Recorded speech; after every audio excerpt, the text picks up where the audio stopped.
All right. So welcome everybody to the LCA Candidates Forum.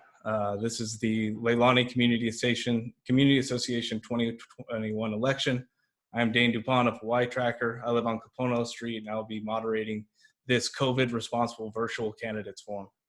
Leilani, as everybody knows, has gone through some significant transformative events over the past few years, and we thank those that have donated their time to the betterment of our community.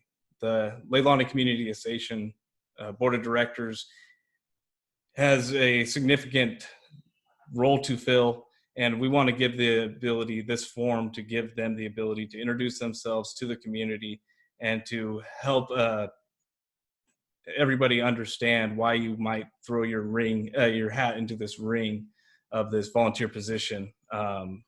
We know that we haven't just had bumpy roads here, we've had lava covered roads here.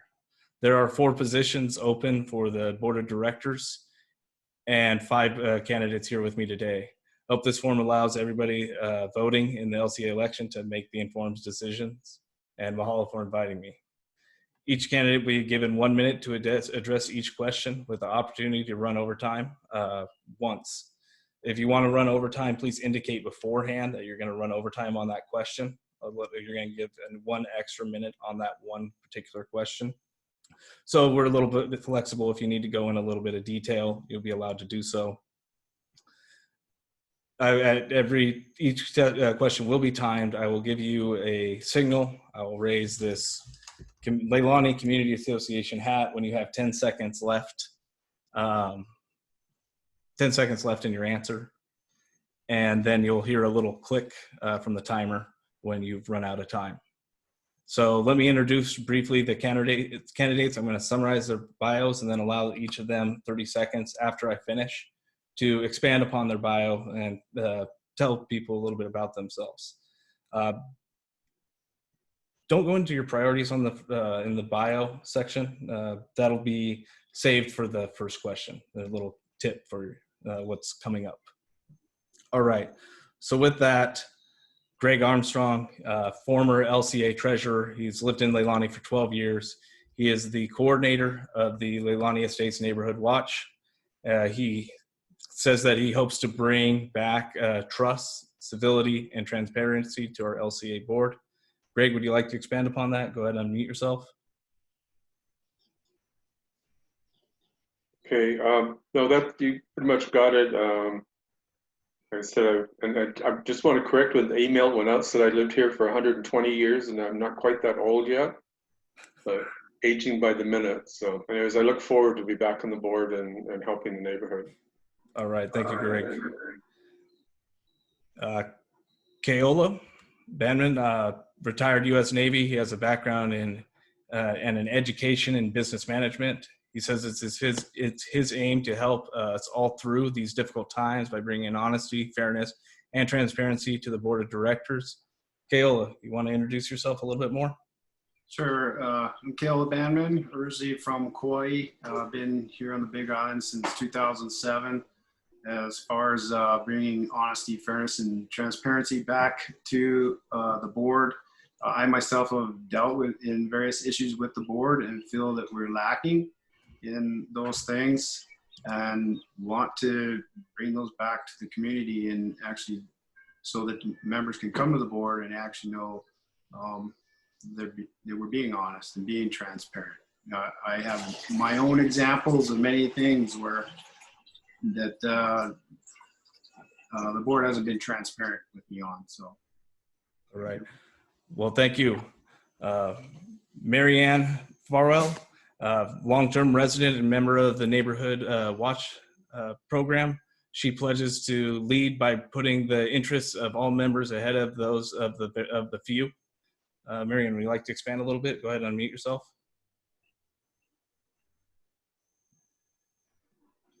You're still muted.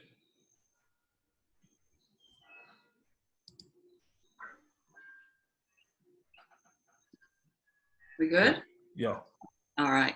Yeah, my name is Marianne, and first and foremost, I love where I live. And if I didn't, I wouldn't care as much as I do about moving forward. Since the eruption, I was so grateful to still have a home to come back to that I felt I should step it up and volunteer more of my time since I'm retired to our community. And in any capacity, I never imagined being on the board, but landscaping is what I like to do, and I thought that would be one of them. There was a need in December for some cleaning in the bathrooms. I volunteered to do that. And anyway, I believe bringing the community together by volunteering, involvement, being approachable, and bringing things back to the board that matters to our community. All right, thank you. Jim Penny, he's a published author, experienced in the senior levels of corporate operations. He is also a business operations consultant, a 5-year member of the Neighborhood Watch. He is also a former president of a homeowners association in Dallas, Texas. Jim, would you like to expand upon that a little bit?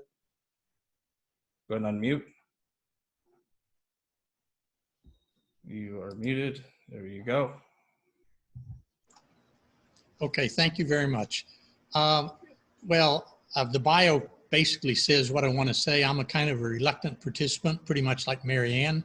Didn't move here to be on the board, so it's never been a big ambition of mine, but I feel the need, and so I'm stepping forward.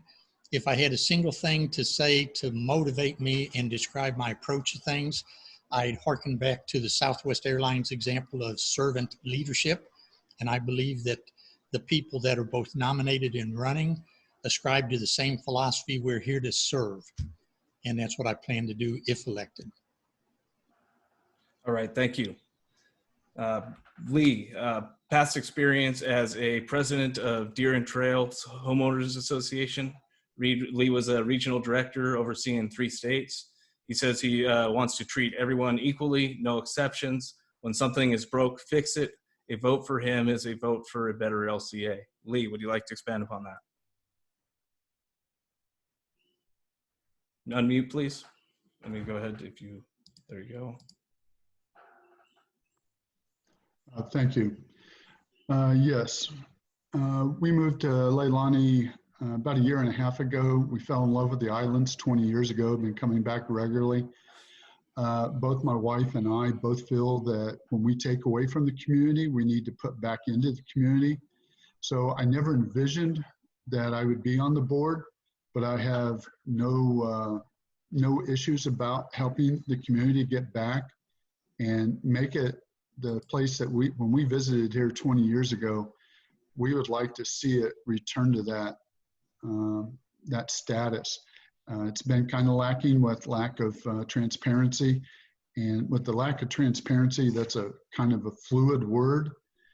There's not a lot of bite into it, or it has not, but I've already told, if I'm elected, to the current officers that are in the nominations, that if any of them doesn't want to be transparent, let me know, because I do not want to be part of a board that's not transparent.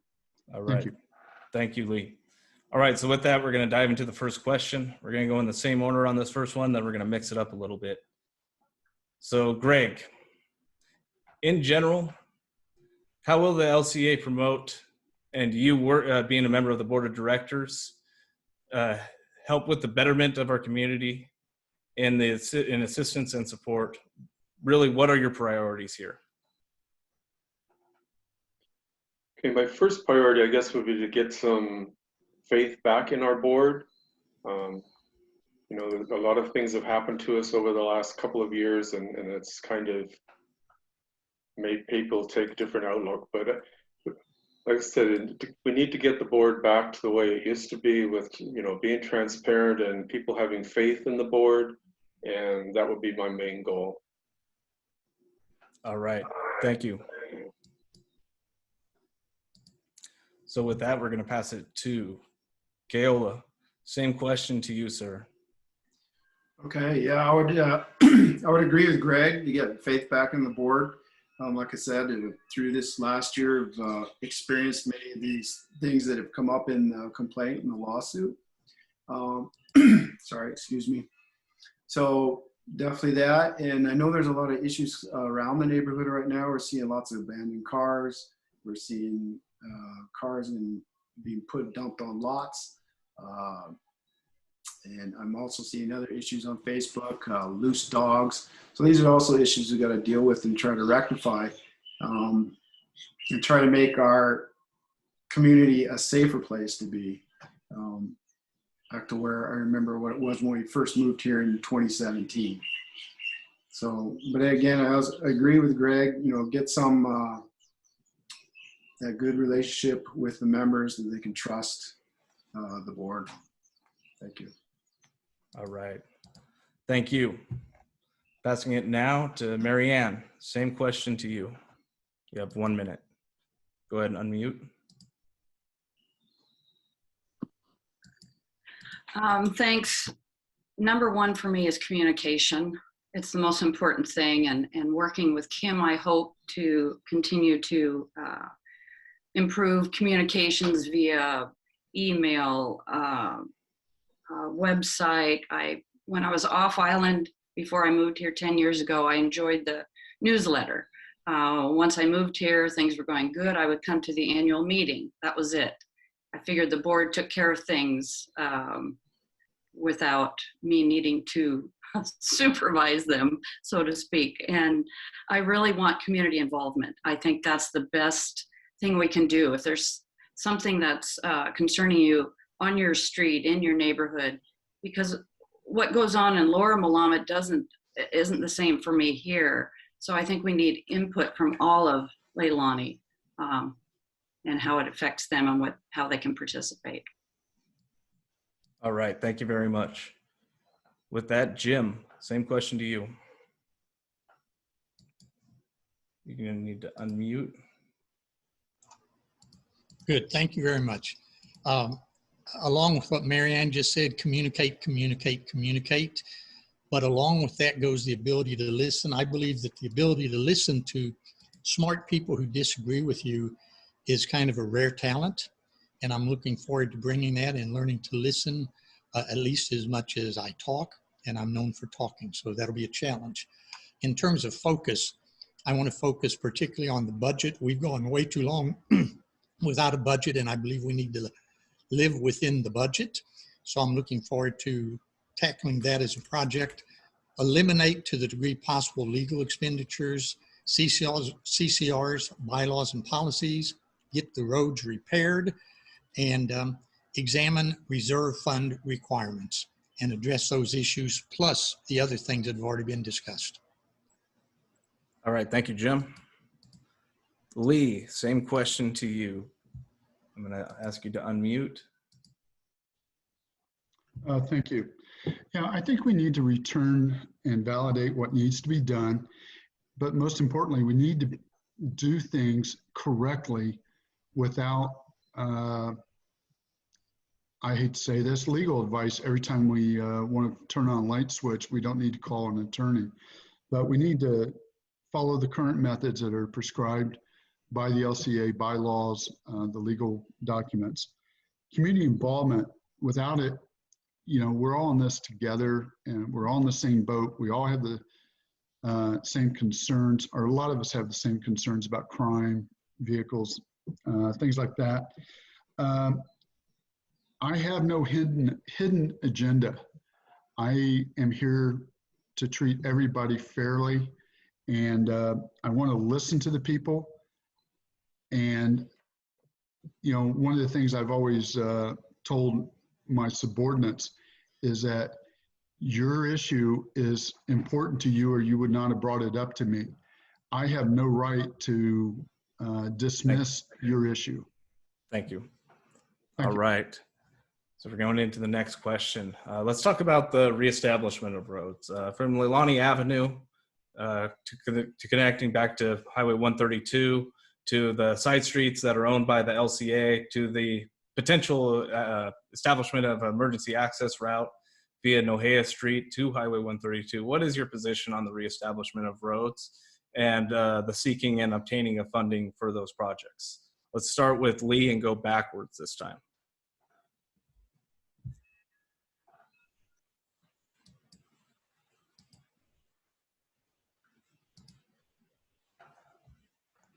Okay, thank you. Yes, I saw that question posted on one of the social medias. And right now we have as I understand it, we have a $375,000 grant to be used for reconstructing the roads. Some of the roads are in very bad shape. You have to slow down to below 10 miles an hour to navigate them. There's holes or pokus, if I know my Hawaiian right. Okay. I hope that's right.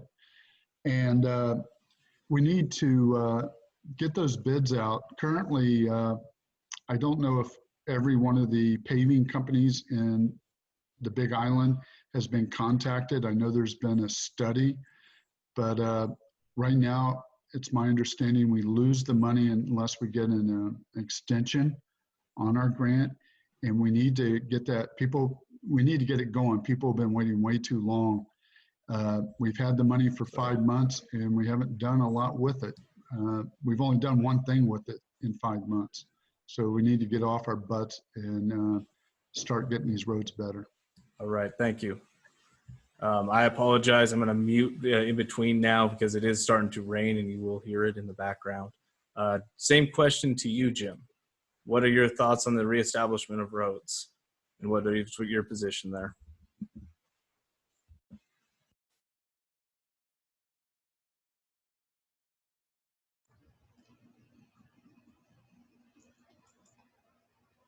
There you go. It keeps telling me the host is not allowing me to unmute, so hopefully we'll resolve that.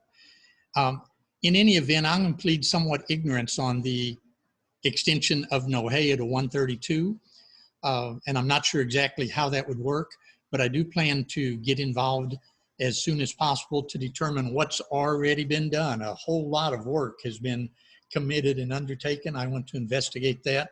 And then with regard to emergency exit and opening, I think we need to prioritize that as soon as we get the roads repaired.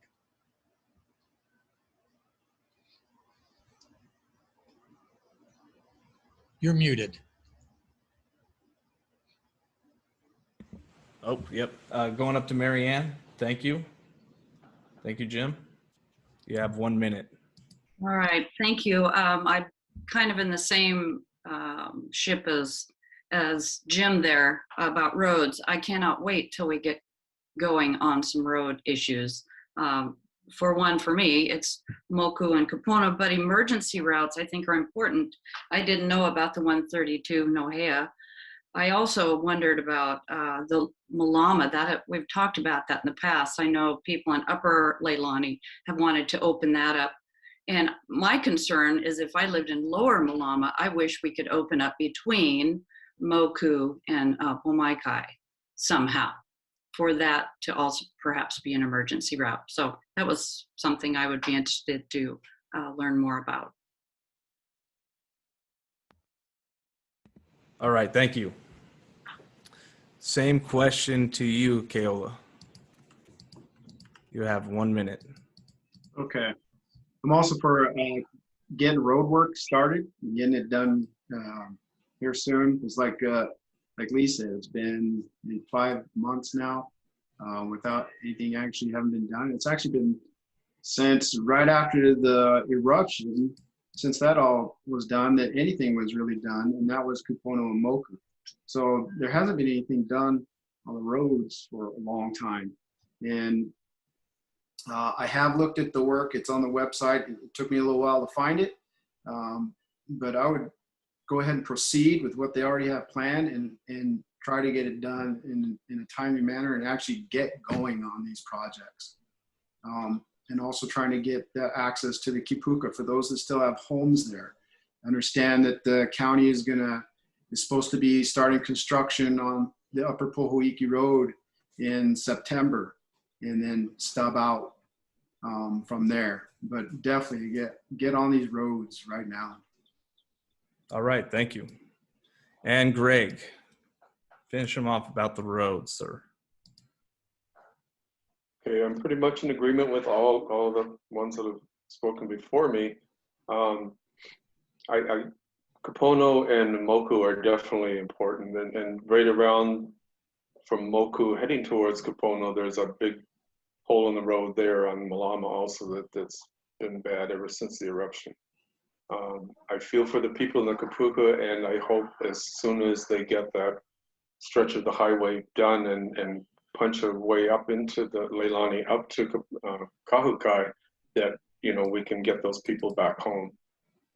One thought I've had in the past, and I do have a couple of contacts at Hawaiian Electric I'd like to talk to maybe, is that maybe we could go through and use their road where the lines are as an emergency exit, just in case, you know, something happens next week, you know, that we could have an opening there with keys with the board, that we could open it up and people could get out that way.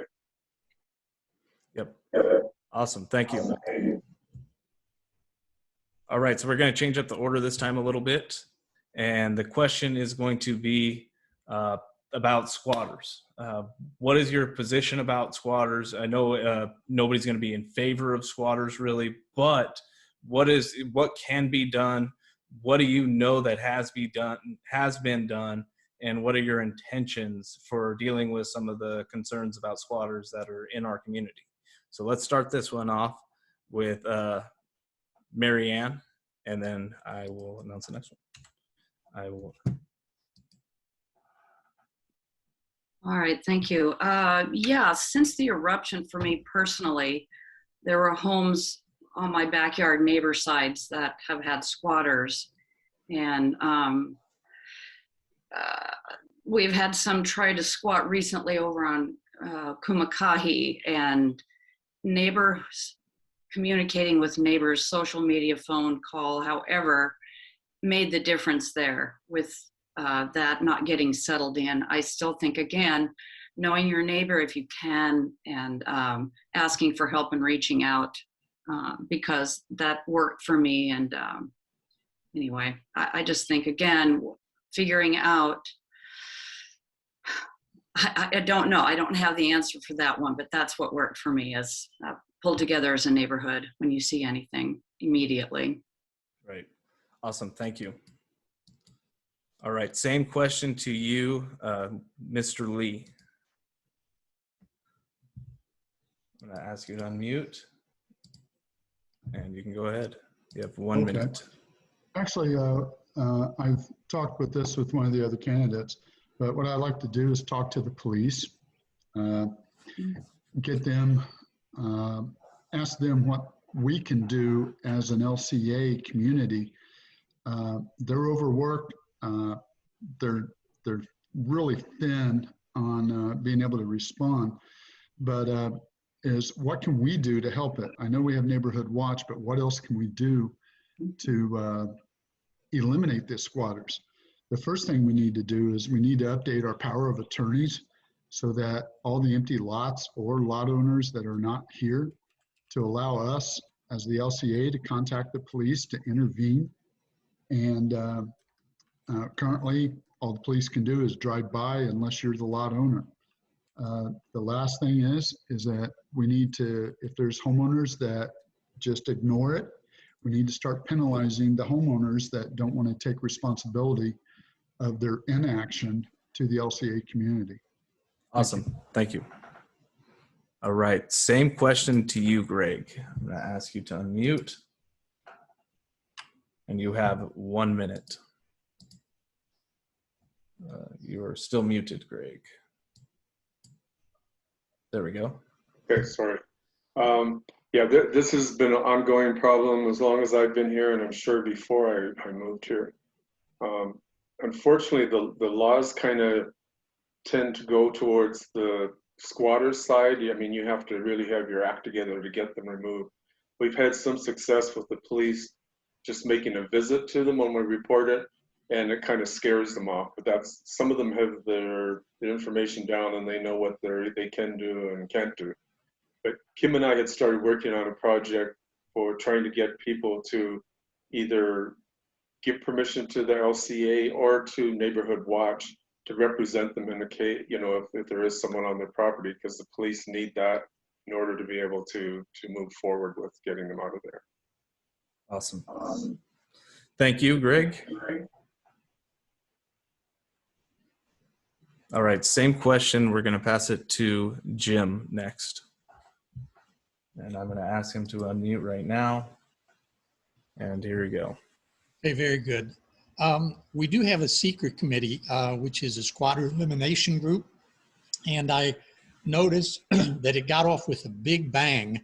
And we actually boarded up houses and made huge headway initially. But that's been some months since it's moved forward or taken activity. And I think more and more squatters at least are considering, if not taking over here in Leilani. So first thing I want to do is meet with those people, the secret committee itself, find out what they've done, what worked, what didn't work, what can we do to bring excuse me, bring them forward. And I note that there's 32 participants, which means that's 28 people that aren't going to be on the board. And so if you're listening to this presentation live, please consider volunteering to help with those efforts. Thank you. Awesome. Thank you, Jim. All right. To finish off that question, same question to you, Keola. You have 1 minute from when you unmute. Okay. So again, just like to say I agree with the other candidates in this. And again, I think that relationship with the police is vital. I'm not sure where it stands right now, but reconnecting with the police department and giving some of that pressure to these people. Also, I know that the owners have to be contacted and made aware that there are squatters on their properties. That's going to have to be done. And I agree that as a community, we have to band together as neighbors and be aware of what's going on. I think that's one of the hugest things to being able to combat what's going on in Leilani Estates. So, like I said, I hope we can reestablish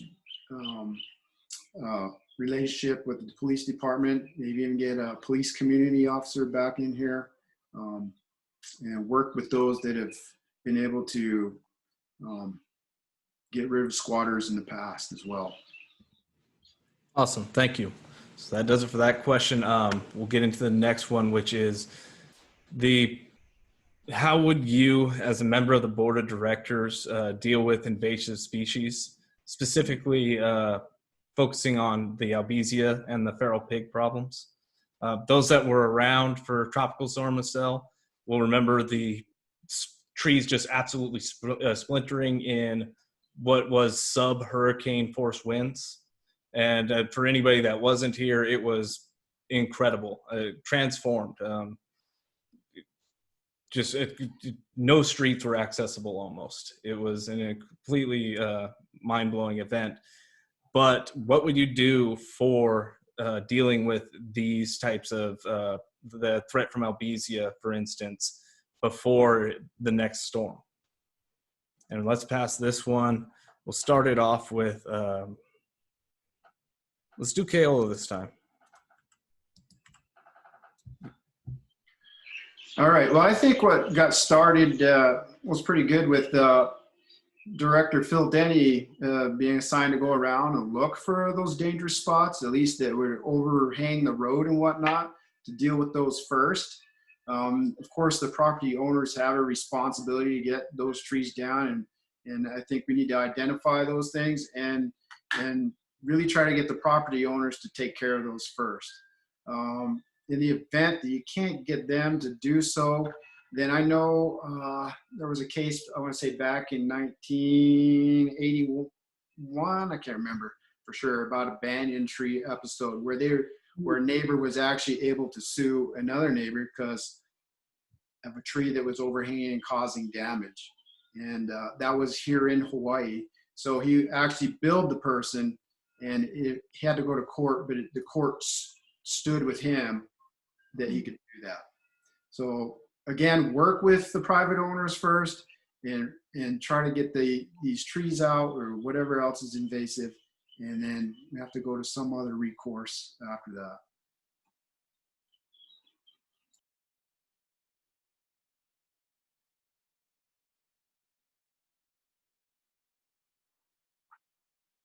Sorry, I was muted that time. We're going to take it to Marianne this time and see what she has to think about the invasive species issues in Leilani and what the board of directors could do to address them. Am I unmuted there? Yes. No? Okay, thank you. First of all, I have to say I'm so grateful to Mark Jaunillo that has gone out several times. I was fortunate enough to go a time and go out and poison albizia. And I think that's one thing we can do. Again, as Kayla said, address the areas that need it. Find out exactly if we have permission or not to get onto a property, and get a committee. That's my thing. If you're interested, willing and able, that's what I think we should do with the albizia trees. And the pigs, you mentioned the pigs too. Right. Oh my goodness. I would love to have available to us through our LCA pig traps, and those people willing to both take care of moving them and harvesting the meat. Awesome. Thank you. All right. Lee, would you like to take a stab at that question? What would you do with the pigs and the albizias? You have 1 minute from when I unmute you. Thank you. I actually wrote this question down earlier. One, we need to get permission from the vacant lot owners so that we can put traps on, or even crossbow hunting. No snares. We've had an incident this last month where someone used a snare. An innocent dog was baited and lost its leg. That's about the only thing I think we can do with the pigs. Take a stab at them and, take that meat, feed it to the people, or have an LCA pig roast or hog roast. I heard Keola can do that. As far as the trees go, is to get permission to, or contact the owners if they have a tree that's getting ready to fall on the road or on someone else's property. If the homeowner doesn't want to do that, then ask that homeowner to provide an insurance policy for when it does happen, because they will be liable. Thank you. Thank you. All right. Greg, how about you? What's your thoughts on the invasives? Okay, regarding the pigs, there's we can get a list of actual pig hunters that could come in and help that. We just got to be careful and make them understand they're not allowed to use guns and snares, and trapping or crossbow is a way to do it. As far as albizia, we have a program going with the Big Island invasive species, and they come every once in a while, and because of COVID-19, we haven't had any training sessions. But they'll actually come, and I've put it out there through Neighborhood Watch a few times. If you can get some of your neighbors together, they'll come, they'll do a training, they'll supply all of the chemicals to kill the trees, show you how to do it. And then Neighborhood Watch, what we were doing was we were buying the quarts of chemical, which is very expensive, and offering the other people to be like pitch in on the purchase of it. So we were giving them little bottles of 2 ounces for like $10, and that's enough to kill a lot of trees and that stuff. And I mean, they have programs too. We've had them come here for fire ants, and they've been very effective. So they're always there. They're willing to help us. So you just have to call them. Awesome. Thank you. All right. So we're going to get into the next question. Let's talk about litigation.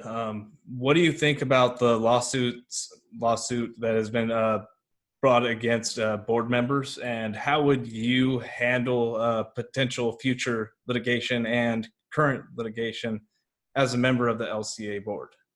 And let's start this one off with Jim Penny. What is your thoughts? I'm going to ask you to unmute, and then you're going to have 1 minute. Well, first of all, I don't presume to know all of the details about the current litigation. I know it's in the courts, and a judge has that information, understands the laws. The allegations, at least as I understand them, are that laws were violated, and so I presume that will be resolved. With regard to future litigation, I even hate the concept of that.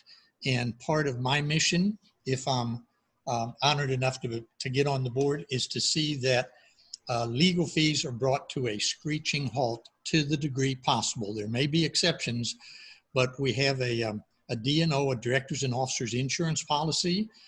And beyond that, including a deductible, legal fees should have been capped in the range of $20,000 to $22,500, not the 140, although there have been some other expenditures included in there, and I want to investigate that. But generally speaking, stop litigation, period. Resolve issues internally if we can. Thank you, Jim. All right. Greg, what is your thoughts about current litigation, and how would you deal with any potential future litigation as a member of the board? Okay, and the current litigation, it only happened because of the board denying access to records and so on. I mean, everything you asked the board for was a denial. So, and every time that happened, an attorney was involved. So again, being transparent, if somebody comes and wants to see a copy of an invoice, they've always been able to do that. In the 8 years I was treasurer, no one was ever denied to look at anything in there as long as there wasn't a person's name involved in it. And hopefully by being transparent and open to the community, we won't have to worry about litigation in the future. Thank you, Greg. All right, let's pass it to Lee. Lee, what is your thoughts on the litigation? I will ask you to unmute and you will have 1 minute. Well, I don't like it. It was unavoidable. It could have been prevented if the current board would have followed their legal advice instead of their agendas. As I understand it, we need to be transparent. If someone brings up an ideal, to me, I'm not going to go on the defensive and demean someone, and then that person end up not getting the information they want or the explanation that they deserve, and then it goes back to a lawsuit. If people will sit there and voice their desires, and we explain to them why we make the decisions that we make, and and we do our full due duty, then I don't think there'd be any lawsuits. But like as Greg had mentioned, keeping things secret and not allowing access to public records under law is one of the main reasons we're in the shape that we're in now. And I don't foresee, if we do what we're supposed to do, we will not have future lawsuits. We may make decisions that are not popular, but I'll at least explain why I made that decision. Thank you. All right, thank you. So we're getting into the final questions here. So I do want to just ask one more thing about the budget specifically and the legal expenditures. What is your vision for the budget, and what is the allocation to attorneys that you think should be, what the LCA strives to accomplish? And we're gonna go with this. Oh, sorry, I missed Keola. I'm so sorry. I'm so sorry, you guys. Oh, I even have it marked. All right, so same question to Keola about the litigation, and you have 1 minute starting now.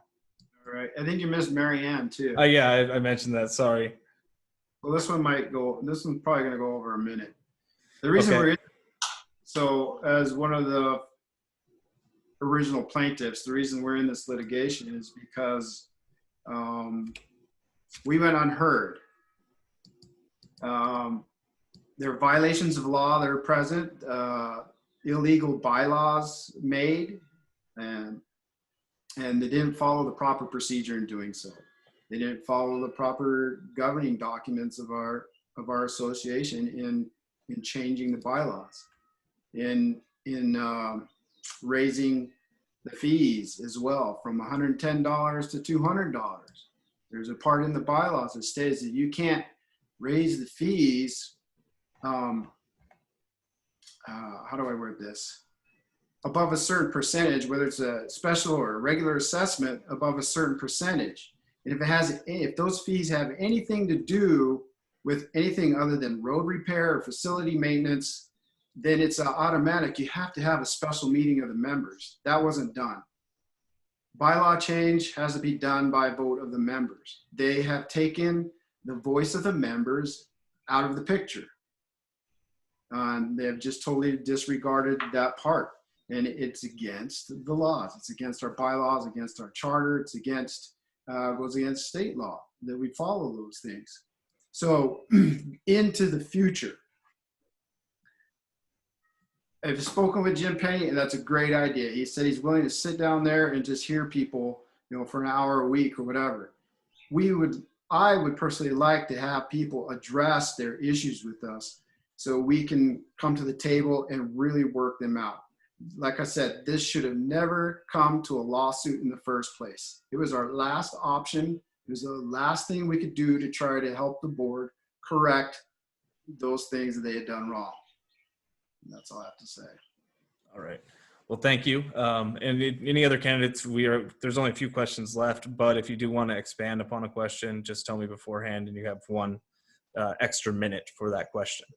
So Mary Ann, I'm going to unmute you and you're going to have 1 minute to address the litigation question, present and future. Thank you. For me, short and sweet, we tried communicating. That's my word, communication with the board up until our last measure before a lawsuit came to pass was asking for a special meeting at a board meeting last July with, I don't know how many petitions, 100 is the number I come up with in my head, to have a special meeting for one purpose only. And the answer was just flat no from Andy Andrews. No discussion. So again, we went unheard, and that's all I want to say right now. Thank you. All right. Thank you. So I do want to ask about the budget in the next question. What do you think needs to be adjusted about the budget? And what's the amount of legal expenditures, let's say general percentage basis, that you envision LCA spending on attorneys going forward? So let's start this one off with, let's go with Lee on this one, and we'll kick it off there. I'm going to unmute you. You will have 1 minute to answer that question. As far as the budget, that is not my expertise in my life history. So I will leave that up to the people that are better knowledgeable for that. I will tell you up front, when I don't know something, I'll not try to throw a bunch of bull crap your way or big fancy words I don't know. And I'll leave it at that. As far as in the future, as little as possible expenditure on lawyer fees. It's out of hand. I think we're above $155,000 that didn't need to be spent now. And Nope. We don't have that in our budget in the future, nor I don't think we should ever have it. All right. Still there? Oh, yeah, little lag spike there, but you're back. Gotcha. oh, okay. Heard most of it, or the vast majority of it. All right, thank you very much. Same question to you, Mr. Greg Armstrong. I'm going to unmute you. You will have 1 minute to answer. Okay. Again, I think the attorney fees are way out of line and shouldn't have been spent. I think what Jim had said was like 20 to 30,000 a year, and I think that would be a max. The budget, in years when I was on the board, it was pretty easy. We just had to look at, what we did last year or the year before and project what was going to happen, and that was our budget. We had no crystal ball to look and see that Pelley was going to make a visit or that there was going to be this massive spend on attorney fees. So that's going to be a challenge to redo the budget as quickly as possible and make sure that we get those attorney fees budget down and adhere to it. Right. So much has gone down in the past. So much has happened over the past year that for the past 2 years that it's not even, we didn't even mention in that COVID, right? Leilani has been transformed before COVID, and then COVID just, now we're doing virtual candidates forums. So thank you, Greg. We're going to pass the next response to Jim. You had mentioned this earlier, Jim. I'm going to unmute you. You're going to have 1 minute to answer. Thank you.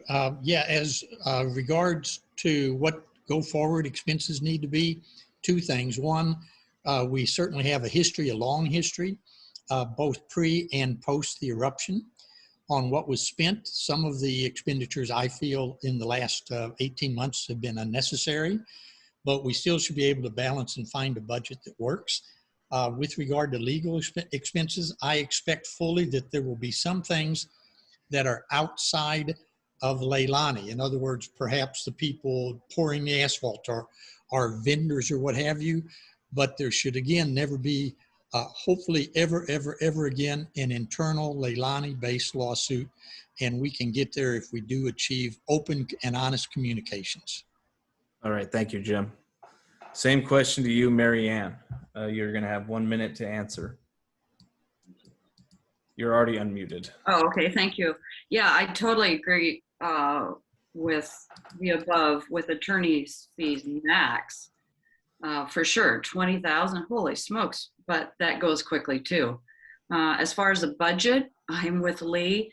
That's not my expertise, but I live within my budget, and that I understand. I was also fortunate enough to work with Phil Denny and a couple of other highly skilled people in coming up with a budget that he was asked to do and did, and then nothing ever happened with it. So looking forward, that's a basis we have to work with and from, and yeah, pass that on to those that know more. Yeah, thank you. Thank you. And finally, Kayla, what is your thoughts on the budget? What's your visions for it? What corrections, and what about legal expenditures going forward? You have 1 minute. Okay, I would like to see a budget put out within the first month that whoever's on the board can get that done within the first month. I don't see why we can't expect to see legal 20,000 and under. The reason I say that is because, well, the D&O insurance I think right now is $8,300, so that's immediately a legal fee you have to pay. And then if you have to get into something, there's a deductible of $10,000. But we shouldn't be having to go to an attorney for every little decision we want to make. We as a board should understand the bylaws, the articles of incorporation, the CC&Rs and other laws. We should be reading up on those things that help us understand what decisions we can and can't make to begin with. You know, those areas where it's really hard to understand, then consult an attorney perhaps. But I see no reason why we should have such high legal fees, and why we can't have a budget within the first month. Awesome, thank you. I did want to say one thing, that it was for the Albizia question. Something the board of directors was doing, or the community association was doing, was providing Milestone, the poison, at the association free of charge for anybody that wanted to go pick them up. And that was I thought was just such a brilliant idea. I don't know who did that, but that was, that made a difference immediately, in my opinion. But we're going to change a little bit. This last question that I'm going to be asking, we are trying to keep this under an hour. I would like to hear the candidate's position on the abandoned cars in Leilani, and properties that are being used as junkyards, dumping grounds, etc. Abandoned vehicles.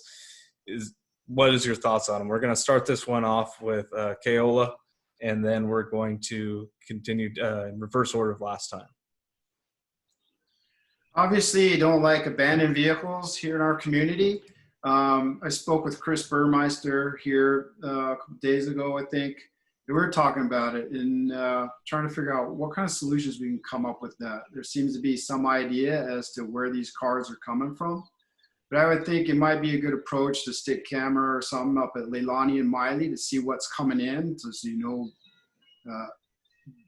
what cars are coming in. But then again, they might find another way in. So again, it's really up to the community and the neighborhood to keep everyone aware of what's going on, to try to tackle this issue with abandoned cars. Now, there was something in you. I forgot the other part of your question there, Dane. Just the dumping ground and the uptick in abandoned vehicles on the side of the road. Okay. And there again, I think, again, having a good rapport with the police department, I think helps too. We can pressure these people to keep those vehicles off our road. That would be good. Yep. All right. Well, thank you. Mary Ann, what is your thoughts on the abandoned vehicles and the properties that are being used as dumping grounds for lots of cars? You Right. have 1 minute. Thank you. Yes, we just recently had one just around the corner from me. And what I have to say about committees, again, or someone spearheading, taking the lead, Chris Burmeister, again, is one of those people that's on it. And Sarah has also eliminated some unwanted vehicles, somehow come together as a group, kind of like Seeker, but have them as the coordinator. There's so much to learn about what we can and cannot do. Found out the other day that the county only came and pushed the car off the road, did not tow it, because it was blocking part of the roadway. I was a little disappointed there, but anyway, yeah, I'd love to have Chris maybe spearhead that one, please. All right. Thank you. Jim, what is your thoughts on the abandoned cars and lots being used as dumping grounds? What would you do? What would you push for? You have 1 minute. Well, I agree with Mary Ann in terms of both Chris and Sarah. It appeared historically that there got to be a little turf war in terms of who's going to have the cars towed off. Sarah was able to do that at no expense to Leilani. And so what I would like to do is, once again, get the 30 now participants on the phone line to consider raising their hand, volunteering, and seeing if they can come together with us. We don't want out of control size committees, but we could use some help on that and other issues. For example, the albesia trees, etc. So please consider volunteering. Also, before you cut me off, there's 2 items in the chat, Dane. So if you could look at that, those are some questions from people in the audience. Thank you. Yep, thank you. All right, same question to you, Greg. Okay, the junky looking properties, that's kind of a tricky one because it is private property and I mean, you can't do much other than get them for a CC&R violation and keep after them. As far as the abandoned vehicles, it's actually easier than people think. I think some of the stuff on social media makes them think only certain people can call. If there's an abandoned vehicle on your street, you can call the police yourself and just report it as an abandoned vehicle. And I think the one that Mary Ann mentioned where they came and just pushed it off the road, they have a process they have to go through. When you report it, it goes to some office at the county and they send someone out and they inspect the vehicle. They check to see if it's stolen or whatever, and they put an abandoned vehicle sticker on it, and then the process goes in. Once they go through their office, check it out, and then it's scheduled for towing. So it doesn't always happen right away. And again, depending on how busy they are as to how fast it gets removed. But sometimes it moves quickly. You know, when I went on patrol the other day, I saw only one out on the side of the road, and it already was tagged. Perfect. Thank you. All right. So finally, let's end that question off with Lee. You're going to have 1 minute to address that question. I'm going to ask you to unmute and you can begin. Okay, I may go over on this one, Dane. Okay. I know that we were given a grant over a year ago for $15,000 for security purposes. I would like to see high-end security cameras that are LPR, that's license plate recognition. Granted, some of the people towing the vehicles probably are having stolen plates, but at least there would be a video of it. Currently, I think they're using trail cams, and I don't think you can do that. I see in the future, the new board, once it takes place, that there's going to be several bylaw changes that they're going to have to address, either to correct old policy to new technology or whatever. And so there's going to be a bylaw change, I hope, that'll be sent out and adopted the correct way, not with just a hand at a board meeting and get members' inputs. But what I see is a nuisance issue. And in the Midwest, we have visiting a common nuisance, which is against the law. And if you find that someone's been visiting a common nuisance, like a junkyard, chop shop, known drug facility, you could be charged with a crime in the Midwest. Alternatives. No one's ever brought this up. I'll bring it up now. You have a bunch of junk vehicles. You also have hazmat issues. You have leaking oil, leaking brake fluid, rear end fluid, oil, gasoline, diesel fuel. You have a lot of stuff going into the grounds right now. So I'd like to explore the issues. If the police can't do anything, maybe the EPA can do something. And what's it going to cost the homeowner if he allows this to happen to clean up his property? I can tell you in the Midwest, it's $8,000 per truckload, 10 tons, to remove hazmat material from property. Wow. To a containment site. Well, thank you. Thank you. All right. Well, that does it for the questionings that we have set up. The way we'll finish this off is we will go through a final closing thoughts, 30 seconds each person, get to address anything that you feel you left off, hasn't been said yet. And then we'll go through the chat and address anything in there to wrap it all up. And finally, commenting anything that we need to let people know about LCA business. You guys can let that be known. So let's start with the way we open this thing up. We'll go down the list. Greg, you will have 30 seconds from when you begin to do some closing thoughts. Okay, I think pretty much covered everything. I just want to say I'm looking forward to get back here on the board again and bringing some transparency and hopefully goodwill back to the neighborhood again. All right, thank you. Keola, closing thoughts? You have 30 seconds. Okay. I actually never saw myself in this position to be running for the board. So I would just, as far as I'm concerned, I want to see us follow the laws, follow the bylaws, follow the charter, follow the directions we already have. Yet have committees to help us in working with these various things and have the whole neighborhood involved in what's going on, and really to be able to listen to everyone so we don't end up litigation type processes I've been in. So really just try hard to get everyone involved and have clear, open, and honest communication. Perfect. Thank you. Mary Ann, closing thoughts? I really look forward to meeting in person again. I miss that. I mean, this is great. I love being home, sitting in a comfortable chair. But the other thing is I did a music in the park, and I look forward to doing that again and maybe expanding to music and art in the park once a month, second Sunday. So that's one of my passions, just to bring aloha back to our community. Thank you. Great. Awesome. Thank you.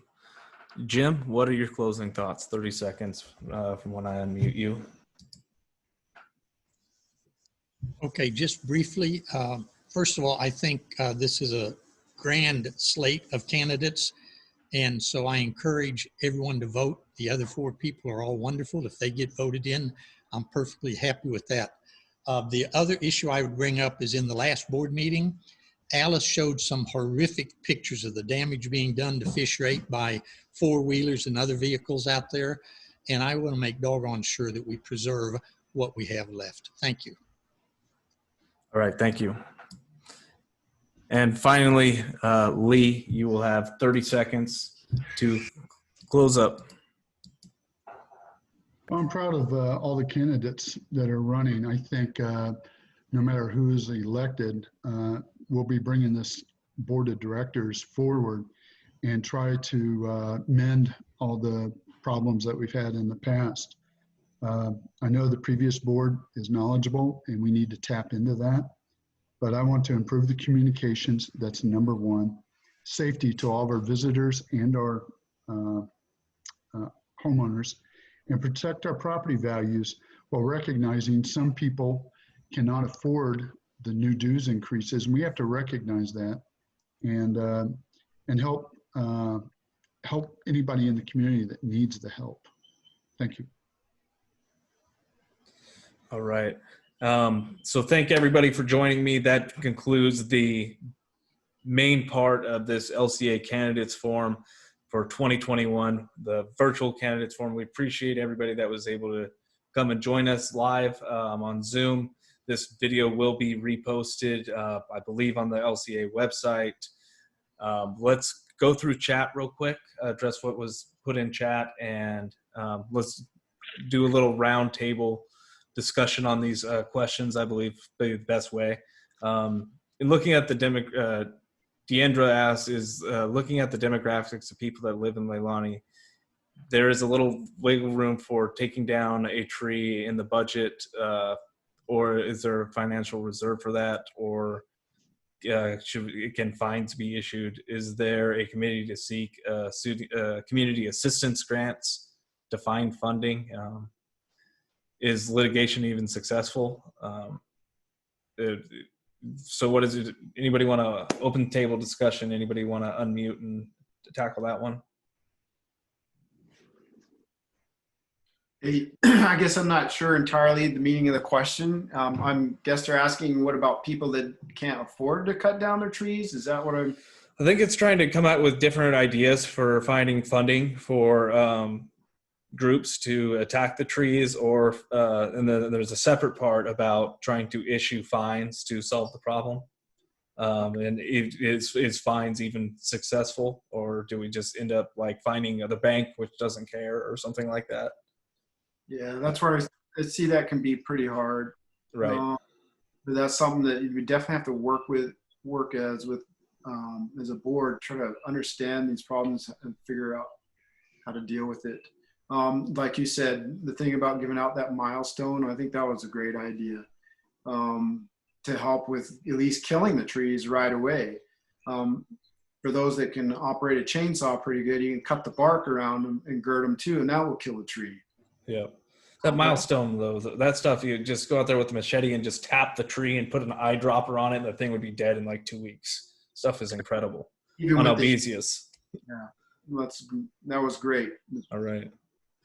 The part of Dendra's question that says, isn't there a committee to seek community assistance grants? I find that encouraging. And once again, as opposed to just 7 people on the board, we have an entire community of people with expertise and ideas. And I appreciate that particular idea being brought forward. That's something we should pursue. Awesome. Anybody else want to comment on that one? Lee, go ahead.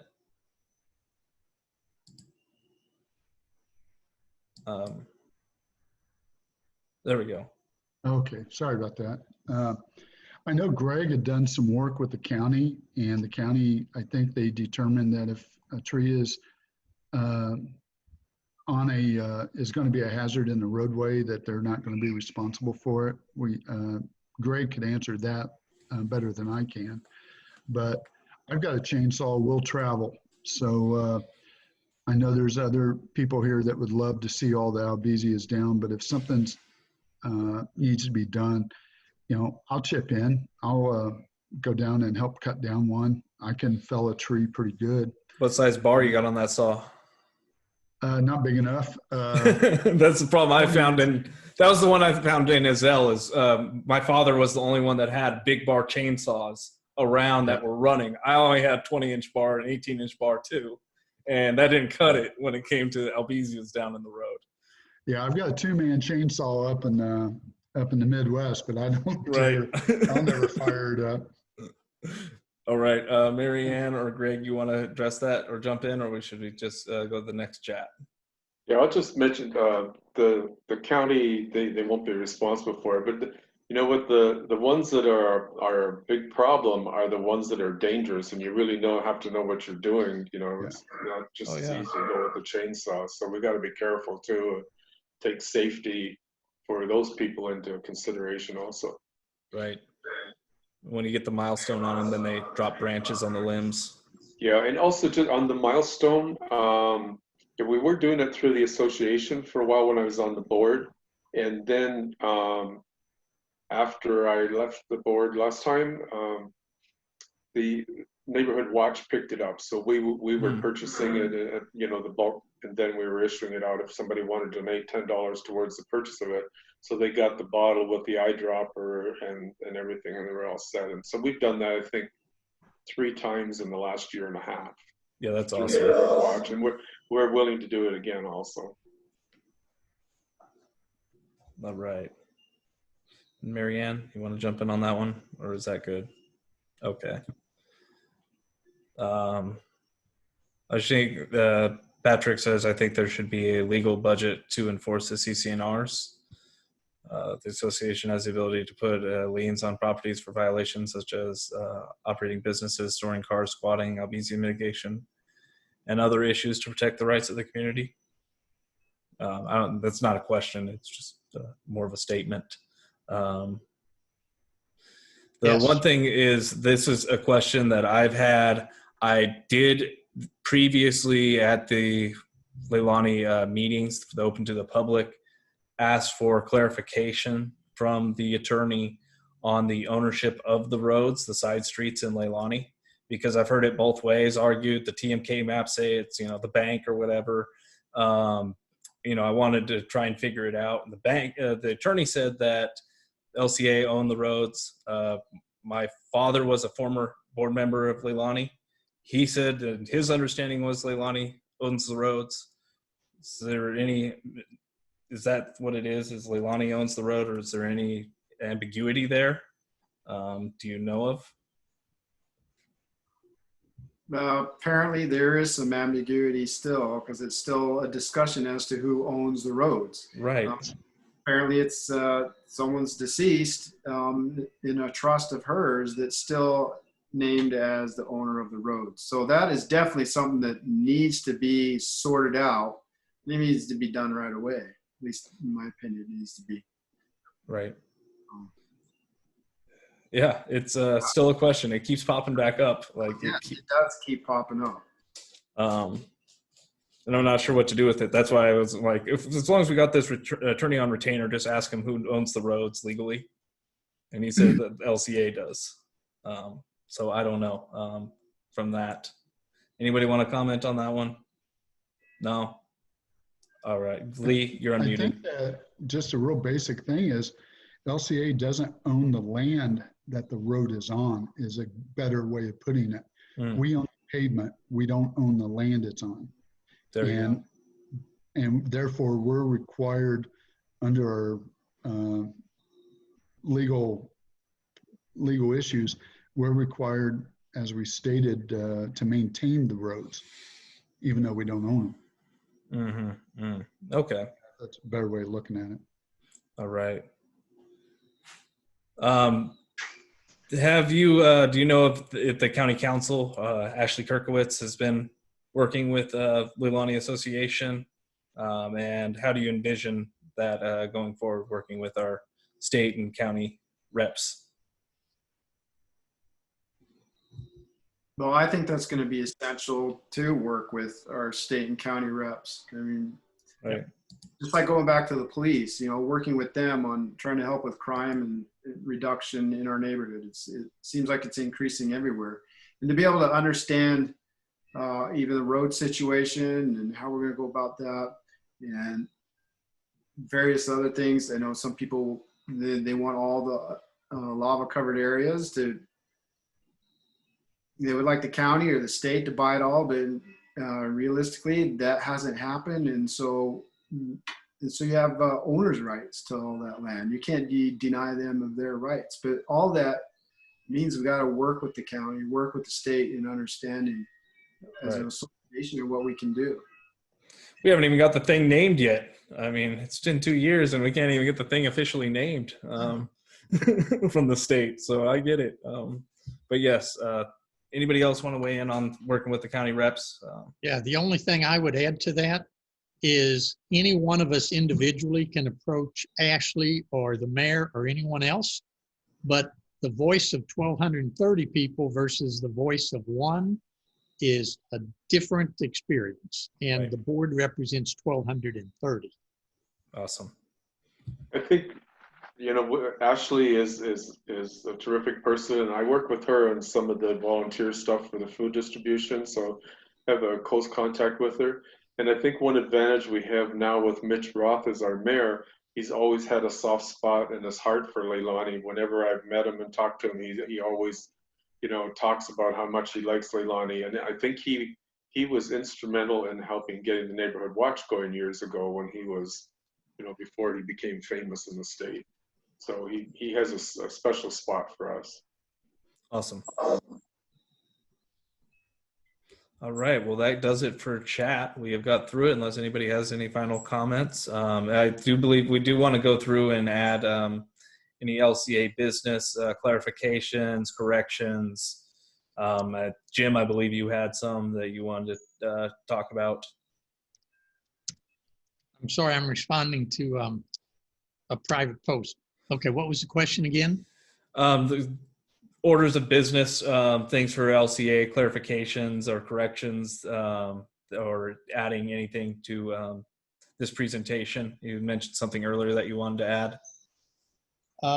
No, loose dog policy. I just have written down things that have come up, but once again, I would say to anybody that's listening that didn't get your question addressed, please send a comment to, what did we decide? admin@leilani.org.